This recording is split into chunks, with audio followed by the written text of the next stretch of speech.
जय हिंद दोस्तों। आज से हम लोग एक नया चीज स्टार्ट करने जा रहे हैं जो होगा एनटीपीसी और ग्रुप डी के प्रीवियस ईयर का सॉल्यूशन। ज्योमेट्री के साथ साथ हम लोग ये भी देखते चलेंगे जिससे आप लोगों के हित में बहुत ही फायदा होगा। और सॉल्यूशन का जो तरीका होगा बिल्कुल ही शॉर्ट मेथड से होगा और शॉर्ट मेथड ऐसा जो कॉन्सेप्ट पे आधारित हो, तभी आप लोगों को समझ में आएगा। तो चलिए शुरू करते हैं। एनटीपीसी से शुरुआत करते हैं। एनटीपीसी का 19 अप्रैल को जो एग्जाम हुआ था 19 अप्रैल 2016 को, उसका हम सॉल्यूशन आज करने जा रहे हैं मैथ का। तो देखिए पहला क्वेश्चन ये है, यश 40 रुपए प्रति किलो की दर से सब्जी बेचता है। देखिए 40 रुपए प्रति किलो की दर से सब्जी बेच रहा है और 10% की हानि उठाना पड़ता है।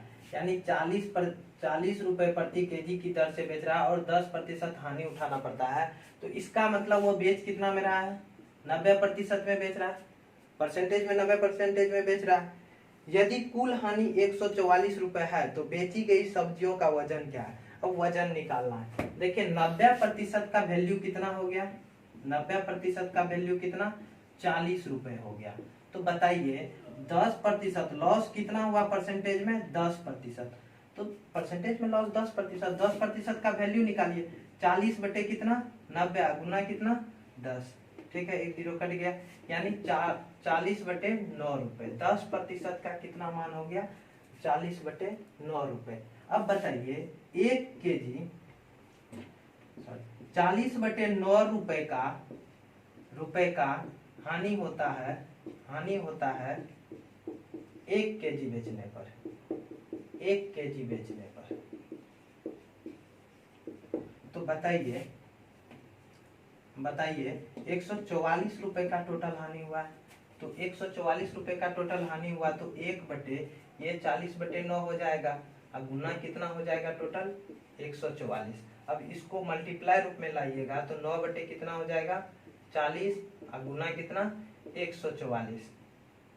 काटिए, 4 से काटिए 10, यहाँ पे 36 90 कितना हो जाएगा? 324 बटे 10 अर्थात कितना? 32.4 केजी।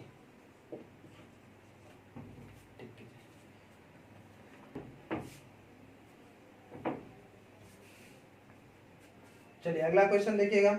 लिखा हुआ संख्या 229301 में अंक 9 के स्थानीय मान और पृष्ठीय मान के बीच का अंतर कितना होगा? 229301 में 9 का स्थानीय मान। अब देखिए स्थानीय मान और पृष्ठीय मान क्या होता है? स्थानीय मान देखिए 9 का अगर स्थानीय मान निकालने जाएंगे तो 9 होगा, इसके बाद जितना अंक है ना वो 0, उसके बदले में 0 नोट होगा। और पृष्ठीय मान होता है जो ये मान है बस वही केवल होता है। तो यहाँ पे 9 लिख देना, ये 9 पृष्ठीय मान हो गया, ये स्थानीय मान हो गया। दोनों का अंतर निकालना है तो 9000 में से 9 घटाएंगे तो कितना? 8991 आंसर। चलिए नेक्स्ट क्वेश्चन देखिए। वीडियो को पॉज करके आप लोग क्वेश्चन बनाने का कोशिश कीजिए। अगर नहीं बने फिर उसके बाद तो हम सोल्व कर ही रहे हैं। अगला क्वेश्चन है, 6 अंकों की संख्या ज्ञात करें जो 7 से पूर्णतः विभाज्य हो। 6 अंकों की संख्या निकालना है जो 7 से पूर्णतः विभाज्य हो। अब 7 से विभाज्यता का नियम देखिए क्या है।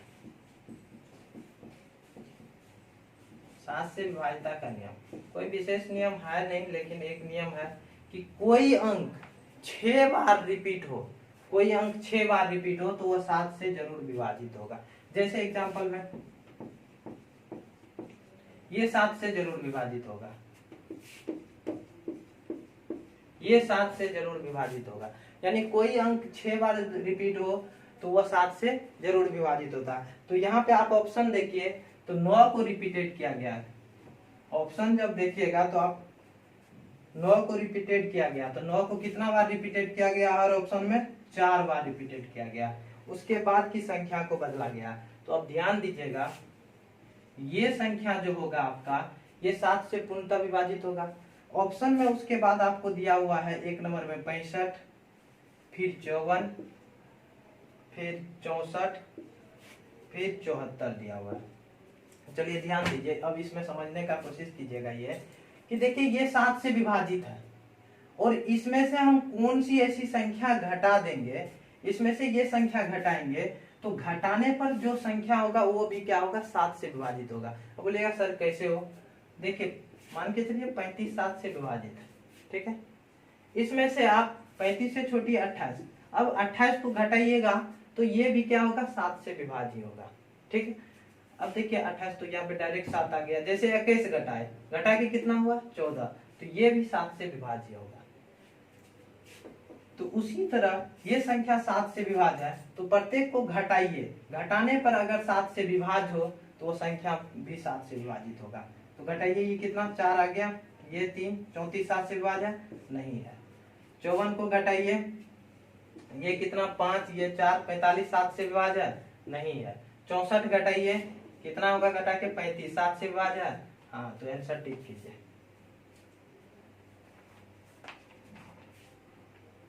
चलिए नेक्स्ट क्वेश्चन।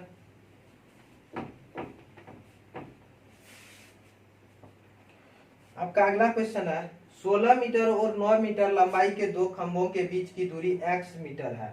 यदि एक दूसरे के संबंधित शीर्ष से तल के दो उन्नयन कोण एक दूसरे के पूरक है तो x का मान क्या होगा। देखिए दो खंभा है, इस तरीके से दो खंभा है छोटा बड़ा, दोनों के शीर्ष से एक दूसरे के तल का जो उन्नयन कोण है वो पूरक है।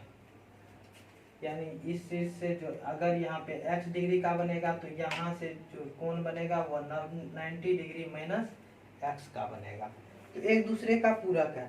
जैसे ही पूरक है ना तो ये बीच का जो दूरी निकालने अगर आपसे बोला जाए तो दूरी बराबर जो होगा वह दोनों खंबे की लंबाई का रूट अंडर होगा, लंबाई के गुणनफल का रूट अंडर होता है।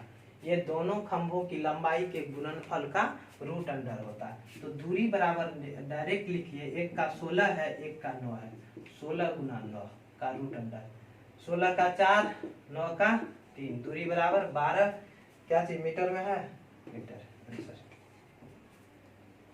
जहां भी पूरक दे दे आप डायरेक्ट रूट अंडर कर दीजिए।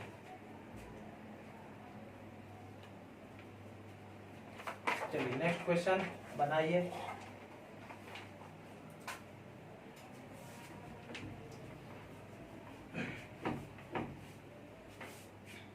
देखिए क्या दो संख्याएं 3 और 5 के अनुपात में है। यदि प्रत्येक संख्या में 10 की वृद्धि होती है तो अनुपात 5:7 हो जाता है। तो छोटी संख्या देखिए 3:5 में है और प्रत्येक में 10 की वृद्धि हो रही है, प्रत्येक में 10 की वृद्धि हो रही है, तो अनुपात कितना हो जा रहा है, 5:7 हो जा रहा है।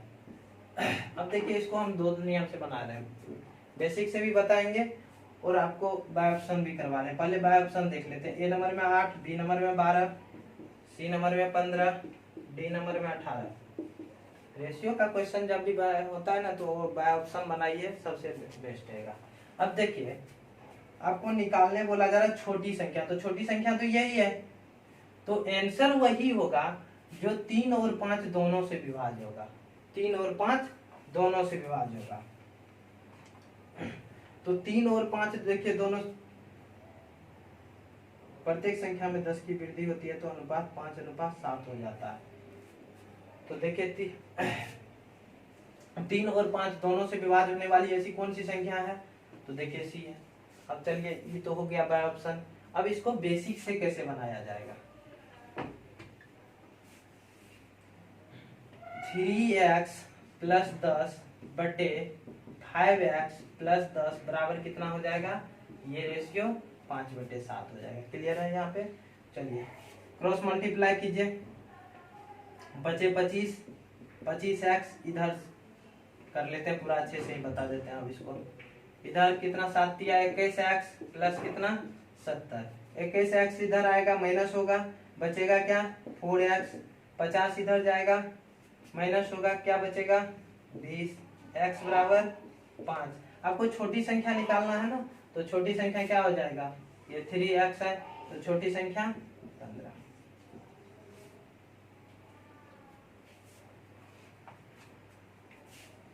चलिए नेक्स्ट क्वेश्चन बनाइए।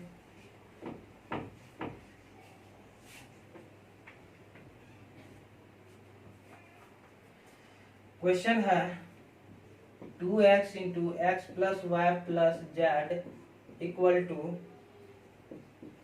250 2y into x plus y plus z into equal to 100 2z into x plus y plus z equal to 100. Then find the value of 3x plus 6y plus 15z equal to what? अब देखते हैं इस question को. इन सारे value को जोड़ दीजिए एक बार. ठीक है, जोड़ दीजिए तो कॉमन आपको क्या आ जाएगा, 2 आ जाएगा कॉमन, सब में 2 है. और इधर क्या कॉमन आ जाएगा, x plus y plus z common आ जाएगा. बचेगा फिर क्या, इसमें आपको x बचेगा, इसमें क्या बचेगा, y बचेगा, इसमें क्या बचेगा, z बचेगा. क्लियर है. बराबर कितना, 450. 2 से काट दीजिए कितना, 225. तो x plus y plus z का ये क्या हो जाएगा, 2 बार है तो स्क्वायर हो जाएगा. अर्थात x plus y plus z बराबर क्या हो जाएगा, स्क्वायर हटेगा तो इधर रूट अंडर होगा और 225 का रूट अंडर करेंगे तो कितना होगा, 15 होगा. तो चलिए x plus y plus z का वैल्यू हमको पता चल गया कि 15 है. ठीक है, तो यहाँ से अब इसमें हम 15 रखेंगे तो 2x का सिर्फ वैल्यू आ जाएगा. जैसे यहाँ पे सिर्फ आप 15 रखिए, इसका वैल्यू इसमें 15 पुट कीजिए. ठीक है, तो x का वैल्यू जो होगा वो कितना होगा, यहाँ से x बराबर 15 रखिएगा तो 15 दुना 30 यानी 250/30 यानी 25/3. तो 3 गुना 25/3 हो गया ये, प्लस 6. y का वैल्यू अब निकालेंगे तो x plus y plus z का वैल्यू कितना, 15. यहाँ पे भी 15 रखिए तो y बराबर आपको यहाँ से कितना आ जाएगा, y बराबर 100/15 दूनी 30. ठीक है, y का भी वैल्यू कितना आ जाएगा आपको, 10/3. ठीक है, 10/3 को ऐसा करते हैं हम इसको 20/6 लिख देते हैं. 10/3 को 20/6 लिख सकते हैं, कोई दिक्कत नहीं है. अब देखिए 20/6 क्यों लिखे, क्योंकि ये 6 आसानी से कट जाएगा. ठीक है, प्लस अब z का वैल्यू निकालना है तो इसके जगह पे हम 15 रखते हैं. 15 अगर रखेंगे तो देखिए इधर कितना हो जाएगा, z बराबर कितना हो जाएगा, 100/15 दूनी 30. तो इसको पहले 2a से काटिए. ठीक है, 2 से इसलिए काटिए क्योंकि यहाँ पे 15 z है, तो 2 से काटिएगा तो 15 यहाँ ऊपर में कितना हो जाएगा, 50. ठीक है, 50 बटे यानी 15 गुना 50 बटे कितना हो जाएगा, 15 हो जाएगा. 15 से 15, 6 से 6, 3 से 3, टोटल कितना हो गया, 25 प्लस 20 प्लस 50. टोटल कितना, 50 20 70 20 90 5 95. चलिए इस क्वेश्चन में काफी टाइम भी दिया गया था, 130 सेकेंड टाइम दिया गया. उम्मीद करते हैं समझ गए होंगे. नहीं समझ में आया तो वीडियो को फिर से प्ले कीजिए, समझ में आ जाएगा. चलिए नेक्स्ट क्वेश्चन.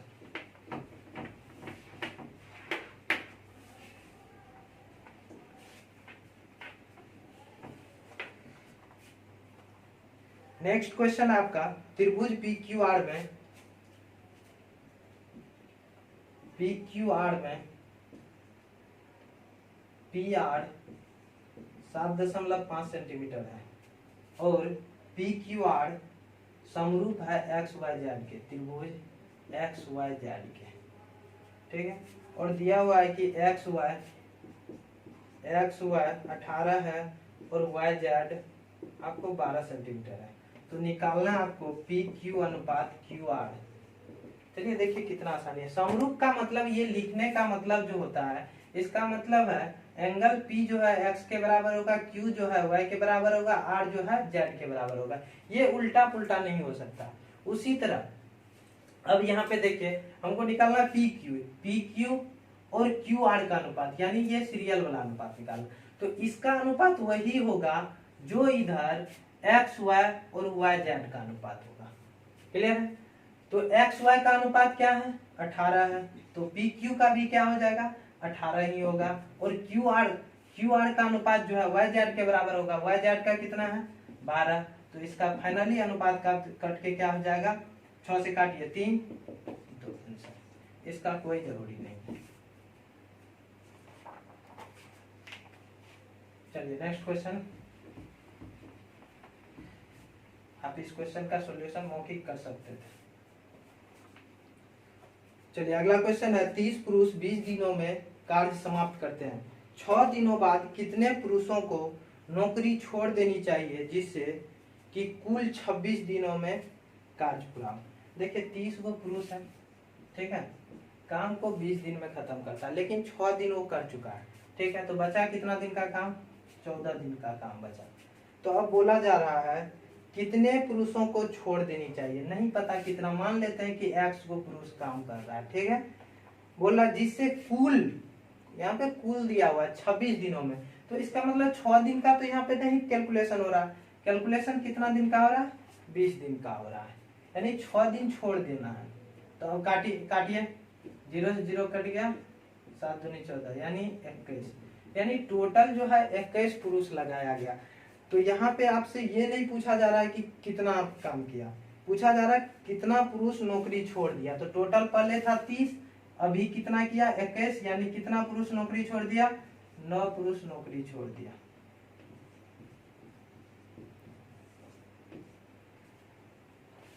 चलिए नेक्स्ट क्वेश्चन,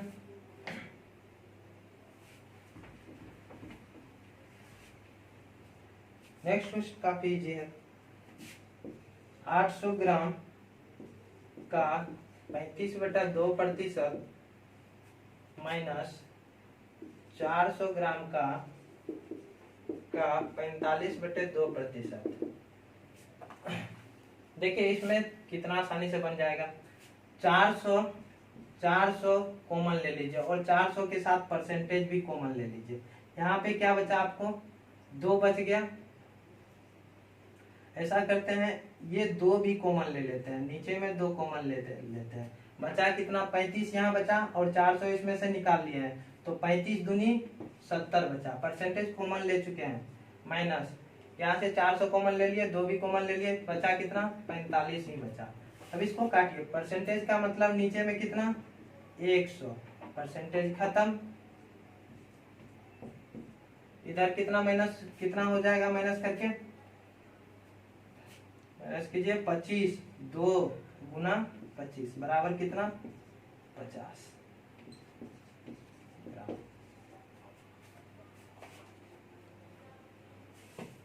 चलिए नेक्स्ट क्वेश्चन बनाइए।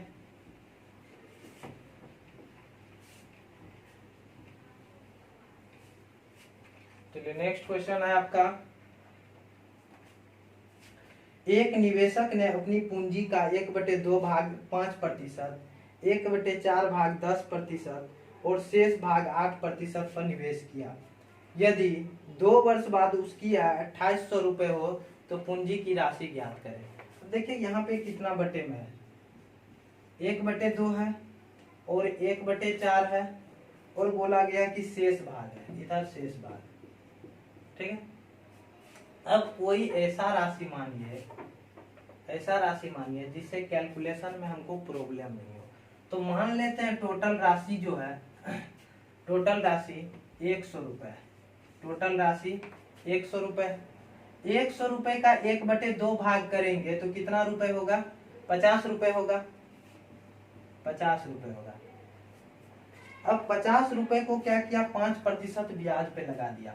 अब 50 रुपए को कितना? 5% ब्याज पे लगाया और कितना दिन में? वो 2 वर्ष में, गुना 2 वर्ष कर देते, ठीक है। तो 50%, 50 रुपए का अब 10% निकालिए तो कितना हो जाएगा? ये 5 हो जाएगा। 1/2 हो गया, 1/4, 50 रुपए हो गया, 1/2, 1/4, 100 का 1/4 निकालिए, कितना हो जाएगा? 25 रुपए।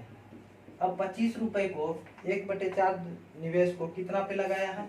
10% पे, वर्ष कितना? 2। अब देखिए इसका 10% निकालिएगा तो 2.5 होगा, ठीक है। अब गुना 2 कीजिएगा तो ये भी राशि कितना हो जाएगा? 5 हो जाएगा। क्लियर है? बचा कितना? 50 हो चुका, 25 हो चुका, 75 हो गया, शेष कितना बचा? शेष अब कितना बचा? अब शेष राशि, शेष बचा है 25 रुपए। अब इस 25 रुपए को 8% दर पर लगाया है, कितना दिन के लिए?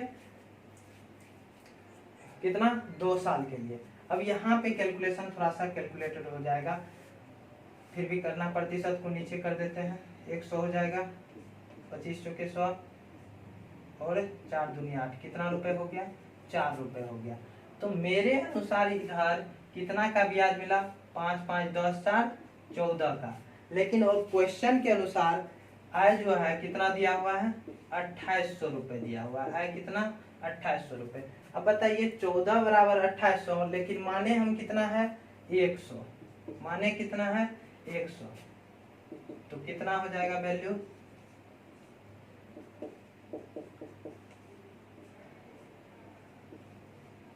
20,000। 20,000 आंसर होगा। दिखाई दे रहा?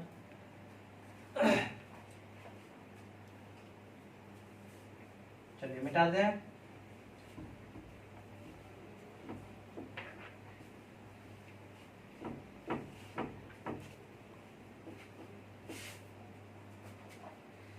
चलिए अगला क्वेश्चन देखिएगा।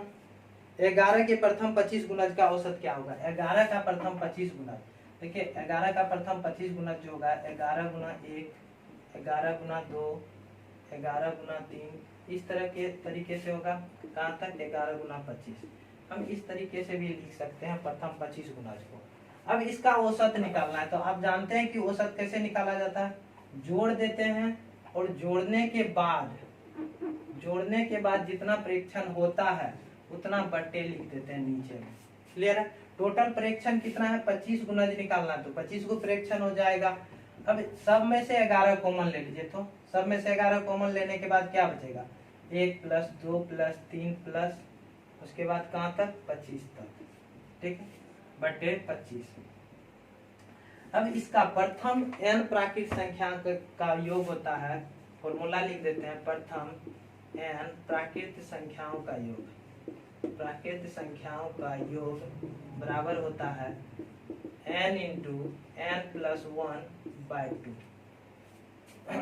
तो यहाँ पे वही फॉर्मूला अप्लाई होगा। 11 गुना n कितना? 25, n + 1 कितना? 25 1 26 बटे 2 इसका, और इधर पहले से 25 पड़ा हुआ है। चलिए 25 25 कट गया, 2 से 13, 11 13 143 आंसर।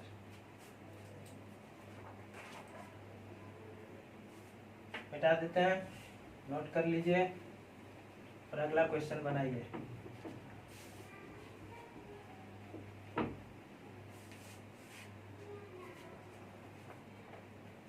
अगला क्वेश्चन है आपका x² + 1/x² बराबर 6। तो वैल्यू निकालना है 10x - 10/x = व्हाट? इसका वैल्यू निकालना है। चलिए देखिएगा, x² + x², इधर हम 2 माइनस कर देते हैं। ठीक है, तो इधर 2 माइनस करेंगे तो यहाँ पे क्या बचेगा? इस 6 में से जो है 2 को इधर लेके चला है, बचा क्या मेरे पास? 4 बचा। ठीक है, अब क्यों 2 लाए हैं देखिएगा, इसको हम फॉर्मूला पे सेट करने लाए हैं। ठीक है, 2 × x × 1/x लिख सकते हैं, क्योंकि x कट जाएगा, कोई टेंशन ही नहीं है। अब देखिए a² + b² अब -2ab का फॉर्मूला क्या होता है? a - b का होल स्क्वायर। तो यहाँ भी वही कीजिए, x - 1/x का क्या हो जाएगा? होल स्क्वायर हो जाएगा, बराबर कितना? 4। अब इसको हटाएंगे तो इधर क्या होगा? रूट होगा, और रूट को जब इसको जैसे ही रूट करेंगे ना तो वो प्लस माइनस के साथ जाता है। ठीक है, तो प्लस माइनस के साथ जाता है, तो इसका फाइनली जो आंसर होगा यहाँ पे वैल्यू होगा x - 1/x का +-2 होगा। अब इसका वैल्यू हमको निकालना है, तो 10 × 10 कॉमन ले लीजिए, इसमें से बचा क्या? x - 1/x, तो 10 × कितना? +-2, 10 × +-2 = +-20 आंसर। ऑप्शन प्लस माइनस में दिया हुआ है, इसलिए हम यहाँ पे प्लस माइनस लगाए। चलिए अगला क्वेश्चन बनाइए।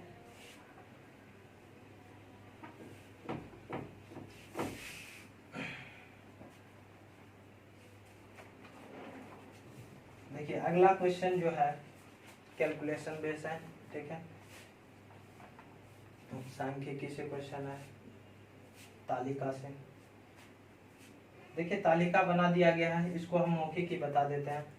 दिया हुआ है भारत में पुरुष कर्मचारियों का प्रतिशत कंपनी के कुल कर्मचारी की संख्या का कितना है। तो भारत में देखिएगा, भारत वाला कॉलम में देखिए कि पुरुष कर्मचारी कितना है। पुरुष वाला 125 श्रेणी 1 में और 25 श्रेणी 2 में।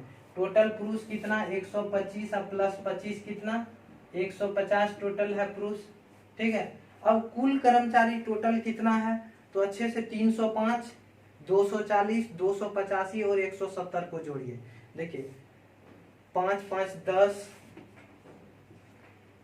और 8 4 12 7, 8 4 12 7 19, यहाँ पे 10 हुआ तो 19 1 20, 3 2 5 2 7 1 8 2 10, यानी टोटल कर्मचारी कितना है 1000। अब परसेंटेज हमको निकालना है, काट दीजिए। 100 जब रहता है तो इसको परसेंटेज में डायरेक्ट लिख दीजिए, 15% आंसर। नीचे में 100 का मतलब क्या परसेंटेज ही होता है ना, तो 15 बच गया ना जी। चलिए दूसरा में, कंपनी में कर्मचारियों की कुल संख्या कितनी है, तो 1000 डायरेक्ट आंसर।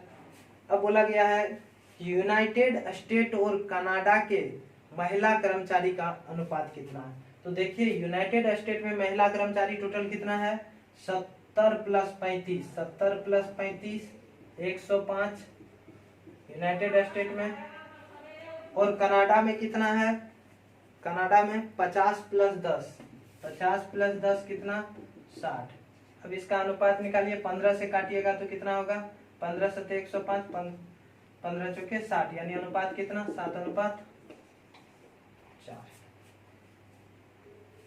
क्लियर है। चलिए नेक्स्ट क्वेश्चन।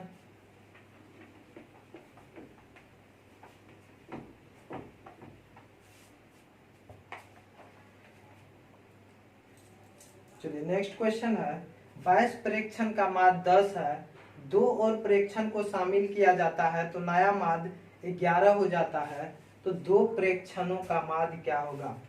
अब देखिए कितना बहुत आसान क्वेश्चन है, कोई दिक्कत नहीं है इसमें। 22 प्रेक्षण का जो माद है वो 10 दिया हुआ आपको, ठीक है। 2 नया शामिल करने से, 2 नया शामिल करने से आपको नया माद जो होता है वो 11 हो जाता है। क्लियर है, 11 हो जाता है। तो आपको बोला जा रहा है 2 नए प्रेक्षणों का माद कितना हो। एक बात बताइए, ये 11 हुआ तो बढ़ा कितना जी है, प्लस 1 के बढ़ाना, और बढ़ा किसके चलते है, किसके चलते, इसका तो पहले से अपना था ही, बढ़ा किसके चलते, इसी 22 के चलते ना, तो कितना हो जाएगा 22 ही हो जाएगा। अब बोलिएगा सर जी बेसिक से, तो बेसिक से भी देख लीजिए एक बार। 22 प्रेक्षणों का माद कितना था 10 था, तो कुल योग कितना हो जाएगा 220 हो जाएगा।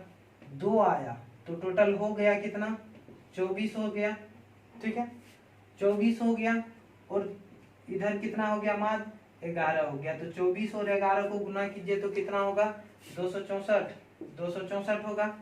तो अर्थात कितना अधिक हुआ 44 अधिक हुआ, तो 2 आया ना, तो 44/2 कीजिए कितना,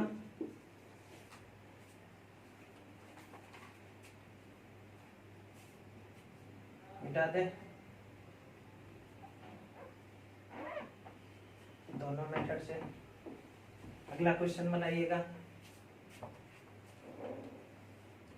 देखिए अगला क्वेश्चन है नीलम और मनीषा एक ही स्थान से शुरू कर क्रमशः 7 किलोमीटर प्रति घंटे और 9 किलोमीटर प्रति घंटे की दर से चलते हैं।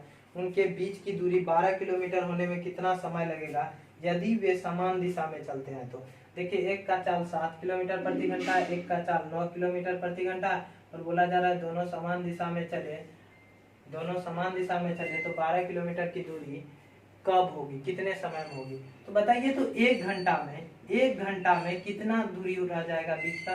1 घंटा में ये 7 किलोमीटर चलेगी, ये 9 किलोमीटर चलेगी, तो अर्थात 2 किलोमीटर का अंतर रहेगा। तो हमको 1 घंटा में 2 किलोमीटर का अंतर पाते हैं, तो 12 किलोमीटर का अंतर कितना घंटा में पाएंगे, कितना गुना जी 6 गुना। तो इधर भी घंटा में समय में भी कितना 6 गुना। क्लियर।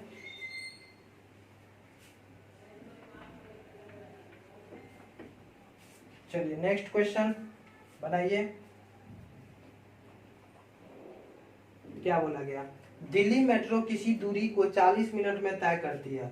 यदि वह औसतन 48 किलोमीटर प्रति घंटे की गति से चलती है चलती है तो ट्रेन की गति ज्ञात करिए यदि ट्रेन की यात्रा के समय को कम कर इसे 32 मिनट में पूरा करती है। अब देखिए, जो दिल्ली मेट्रो 40 मिनट में दूरी तय करती है, 40 मिनट में जो दूरी तय करती है, वो ट्रेन 32 मिनट में दूरी तय करेगी। तो बस ट्रेन का जो है चाल निकालना है। एक बात समझिएगा, चाल जब अधिक होगा तो समय कम होगा, और समय जब कम होगा तो चाल अधिक होगा। तो चाल और समय, पहले देखिए दिल्ली मेट्रो, यहाँ पे मेट्रो लिखे हैं, ठीक है। मेट्रो का चाल जो है कितना है, 48 किलोमीटर प्रति घंटा। तो समय कितना है यहाँ पे, 40 मिनट, ठीक है। तो ट्रेन का चाल हमको पता नहीं है, तो समय कितना है यहाँ पे, 32 मिनट, ठीक है। अब हम आपको बताए हैं, यहाँ पे देखिए समय, यहाँ पे अच्छे से देखिए, समय यहाँ पे इससे कम लगा, तो इसका मतलब है चाल जो होगा इससे अधिक होगा। अब किस रेशियो में अधिक होगा, बस यही हमको ज्ञात करना है। तो बस देखते जाइए किस रेशियो में अधिक होगा।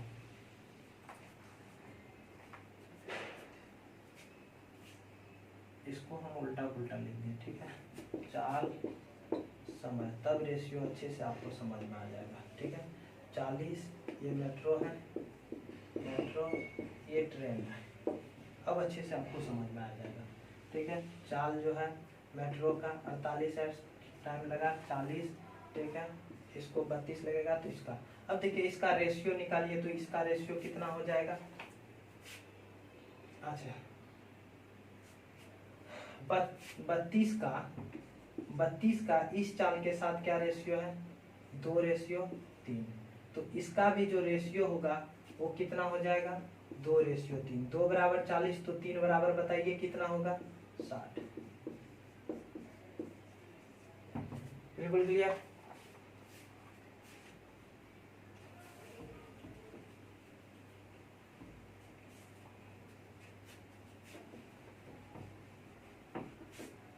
चलिए नेक्स्ट क्वेश्चन, यदि 10,000 रुपया 8% वार्षिक ब्याज दर और छमाही चक्रवृद्धि ब्याज पर उधार लिया जाता है तो पहले वर्ष के साधारण ब्याज की दर गणना करें। देखिए यहाँ पे बोला गया है चक्रवृद्धि ब्याज पे उधार लिया जाता है, कैसा, छमाही, लेकिन 8% ब्याज दर है, 8% वार्षिक है, 8% वार्षिक है, तो छमाही कितना हो जाएगा, 4%।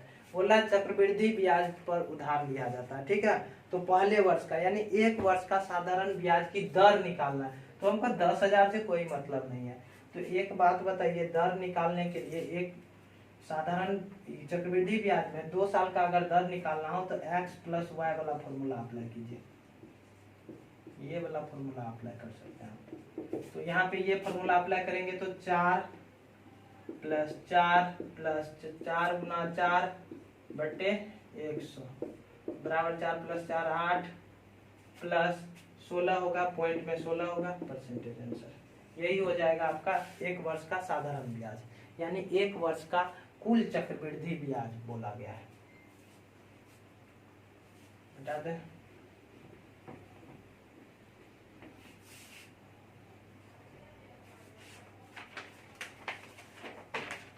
चलिए नेक्स्ट क्वेश्चन, 12 पुरुषों ने 6 दिनों में पूरे कार्य का 1/4 भाग समाप्त किया।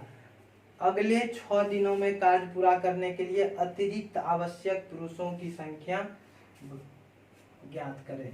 तो देखिए 12 पुरुष जो है 6 दिनों तक काम किया, लेकिन काम कितना खत्म कर पाया, 4। आपको MDH का फॉर्मूला पता होना चाहिए, MDH/W जो होता है। M मतलब मेन मतलब आदमी, D मतलब डे यानी समय, H मतलब आवर यानी समय, और W मतलब वर्क यानी वर्क कितना हुआ। वही लिखे यहाँ पे आदमी, यहाँ पे समय, और यहाँ पे कितना वर्क हुआ, 1/4। बाकी कितना है, 3/4, ठीक है। बाकी 3/4 है, और यहाँ पे बोला जा रहा है अगले 6 दिन में, खत्म कितना दिन में करना है, सिर्फ और सिर्फ 6 दिन में करना है 3/4 वर्क को। तो बोला है कितना आदमी को लगाना पड़ेगा, अतिरिक्त कितना आदमी को लगाना पड़ेगा। लाइन ही कट गया था, तो कहाँ थे हम लोग, यहाँ पे 12 पुरुषों ने 6 दिनों में पूरे कार्य का 1/4 भाग किया। देखिए MDH पे ये बनेगा 12 पुरुष 6 दिनों में पूरे कार्य का 1/4 करता है, तो बाकी कितना रह गया, 3/4 रह गया। ठीक है, बोला जा रहा है फिर कि 6 दिनों में पूरा करने के लिए कितने अतिरिक्त पुरुषों की आवश्यकता पड़ेगी। मान लेते हैं टोटल X पुरुष लगे काम करेगा 6 दिन में। ठीक है, अब देखिए ये 4 और ये 4 कट गया। ठीक है, 6 से 6 कट गया। ठीक है, तो X का वैल्यू कितना, 36। अब देखिए टोटल कितना पुरुष लगा हुआ था, 12 पुरुष काम करने में लगा हुआ था, लेकिन यहाँ पे कितना लगा, 36 पुरुष लगा। इसका मतलब अतिरिक्त जो पुरुष आया कितना आया, अतिरिक्त आदमी कितना आया, 24। क्लियर है। चलिए नेक्स्ट क्वेश्चन बनाइए फिर।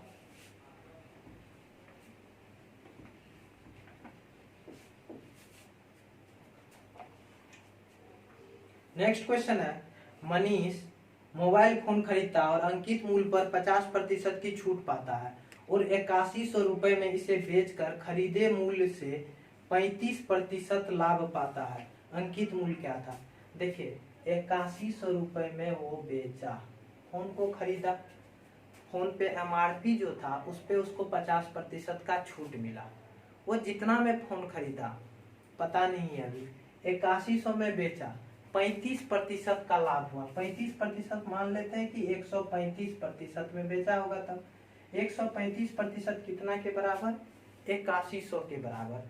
तो बताइए एक बात, 100% कितना के बराबर, 100% कितना के बराबर होगा, तो ये आपको आपका विक्रय मूल्य हो गया। विक्रय मूल्य यानी एसपी हमको सीपी मालूम चल गया, सीपी 100% होता, तो 100% का वैल्यू कितना, 135 को काटिए, कितना 135, 13 छक्के 78, 6 पंचे 30, 78 3 81, 6 से कट जाएगा 1 0। ठीक है, तो 1% बराबर कितना, 60, तो 100% बराबर कितना हो जाएगा, 6000 हो जाएगा। ठीक है, तो अब हमको निकालना कितना है, क्या निकालना, अंकित मूल्य। तो आप बताइए सीपी यानी ये लड़का जो फोन खरीदा था मनीष, वो MRP पे 50% छूट पे मिला था उसको, यानी 50% छूट पे मिला था, तब कितना रेट था, 6000 रेट था। तो पूरा अंकित मूल्य क्या हो जाएगा, यानी MRP क्या हो जाएगा उसका, यानी 50% का वैल्यू उसके लिए 6000 था, तो 100% कितना, 12000। तो यही हो जाएगा अंकित मूल्य यानी MRP।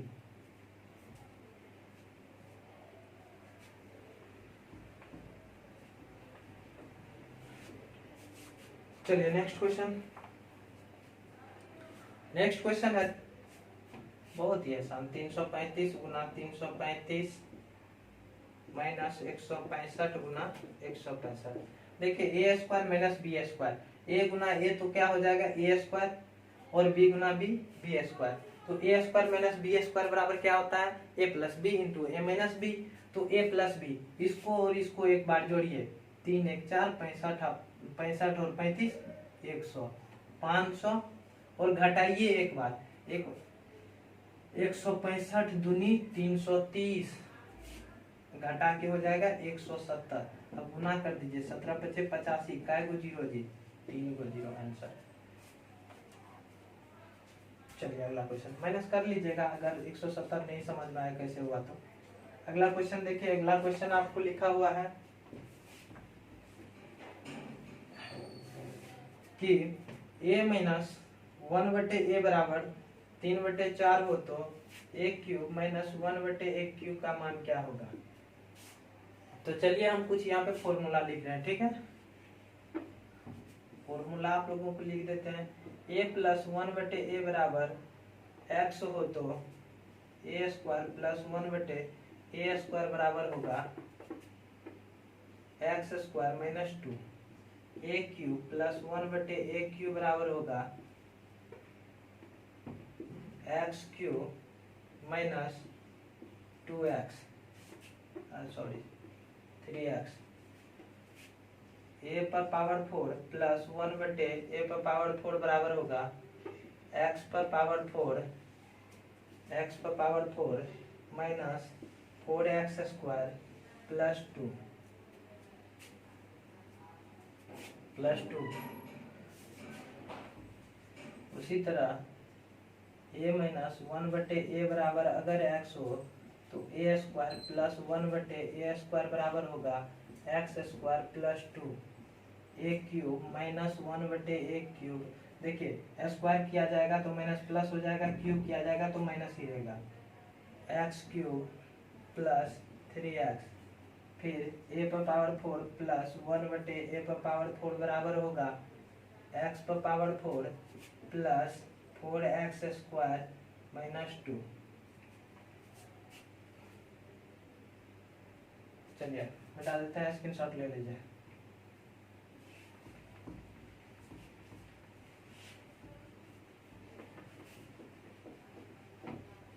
क्वेश्चन आपको दिया हुआ है कि a माइनस 1/a बराबर 3/4 हो तो a³ माइनस 1/a³ का वैल्यू निकालना है। तो आपको पता है कि फॉर्मूला क्या होता है, x³ प्लस 3x होता है। अब देखिए ये कितना हो जाएगा 27/64 प्लस ये कितना 9/4। अब देखिए कैलकुलेशन आसान करने के लिए हम बताते हैं कि 4 को 64 बना दीजिए, ठीक है। अगर 4 को 64 बनाए तो 16 से गुना करना पड़ा, तो इसमें भी 16 से गुना कर दीजिए। कितना 16 में 44, ठीक है। तो बहुत ही आपका आसान कैलकुलेशन हो जाएगा। कैसे? क्योंकि यहाँ पे हर में दोनों जगह 64 ही है, तो डायरेक्ट आप जोड़ देंगे। 44 और 27 कितना हो जाएगा जी 71, तो 171/64 आंसर। चलिए नेक्स्ट क्वेश्चन।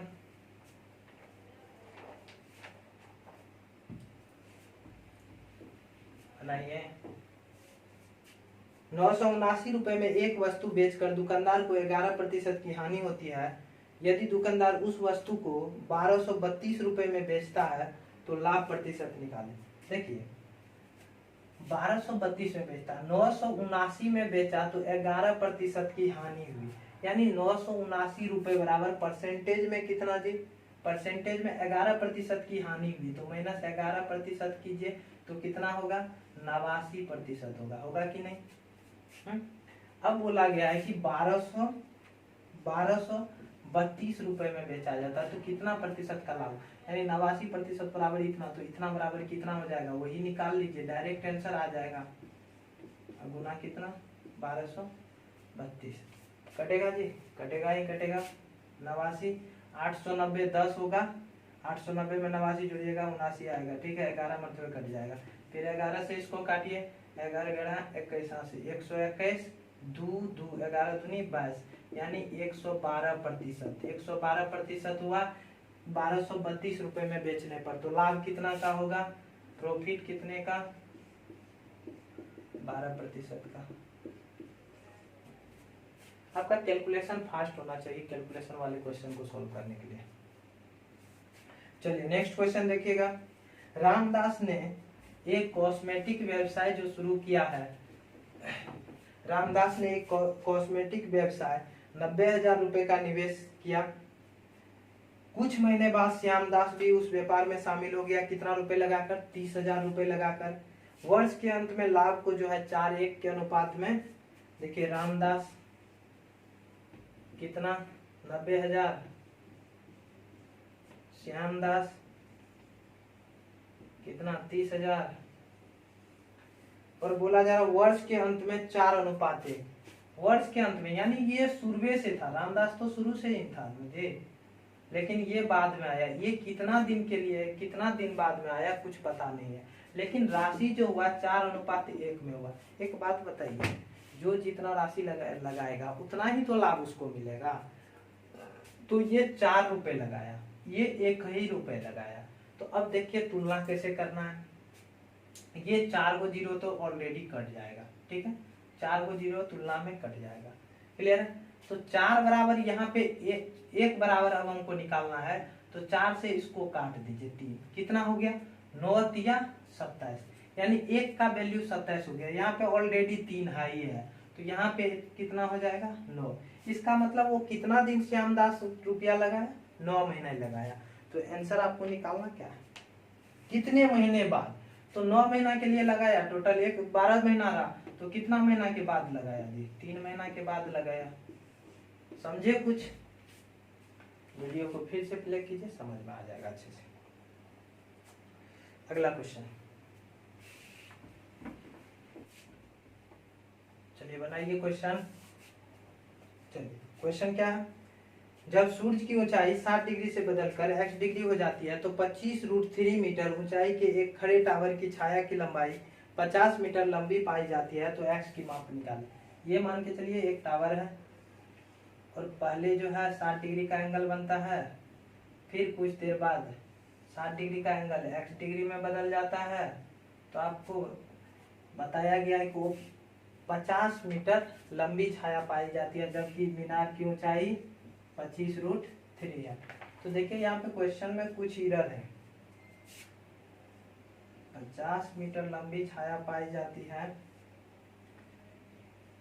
50 मीटर यहाँ पे लंबी छाया पाई जाती है, यहाँ पे कुछ एरर है, उसको बोलना चाहिए 50 मीटर छाया लंबी और लंबी हो जाती है, तो 50 वैल्यू यहाँ से यहाँ तक होगा। तो देखिए इस तरह का जब रेशियो बने, रेशियो यदि बनाएंगे तो इसको कितना बनेगा, ये √3 बच जाएगा और यहाँ पे 2 बचेगा। जब दूरी का रेशियो यहाँ पे इस तरह का दूरी का रेशियो जब दो एंगल दिया रहे, 2 और √3 का हो, तो यहाँ पे 30 और 60 का मेल बनता है। जब हम हाइट एंड डिस्टेंस आपको पढ़ाएंगे तो समझ में आ जाएगा और डायरेक्ट आप आंसर टिक कर दीजिएगा इसका। तो x का वैल्यू कितना हो जाएगा, 30 डिग्री हो जाएगा। अब कैसे, तो इसका हम बेसिक आप लोगों को बता देते हैं। यहाँ पे मिटा देते हैं, पहले इसको बेसिक समझिए इसका।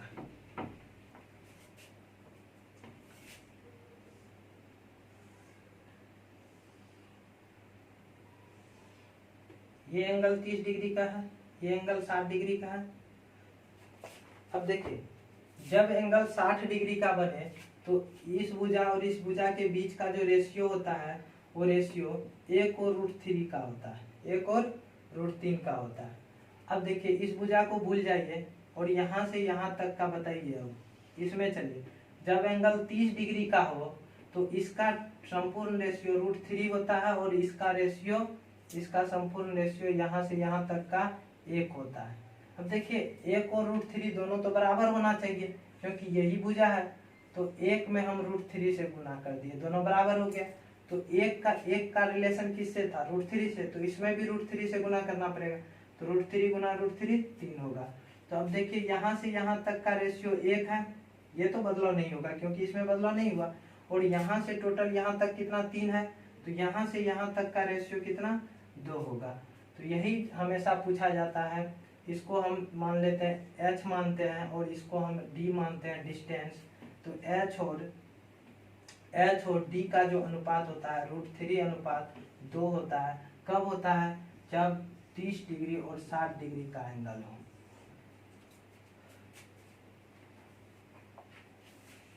क्लियर है? चलिए नेक्स्ट क्वेश्चन देखिए। रमेश बिक्री करके साथ 625 रुपए में मूल्य की एक मेमोरी कार्ड खरीदता है, बिक्री कर 25% है। देखिए 25% बिक्री कर है और इसके साथ वो रमेश जो है 125, इसका मतलब 125% में खरीदेगा।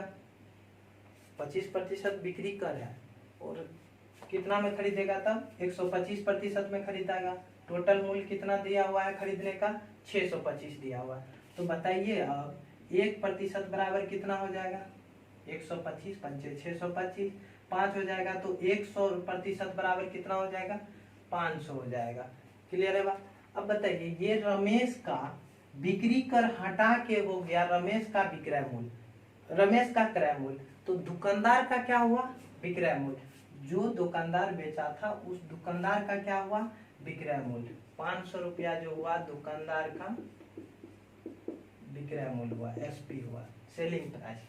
ठीक है, अब इसमें वो 50% का दुकानदार लाभ प्राप्त करता है, तो इसका मतलब दुकानदार के लिए 50% जो लाभ प्राप्त करता है, इसका मतलब दुकानदार वो 150% में बेचा।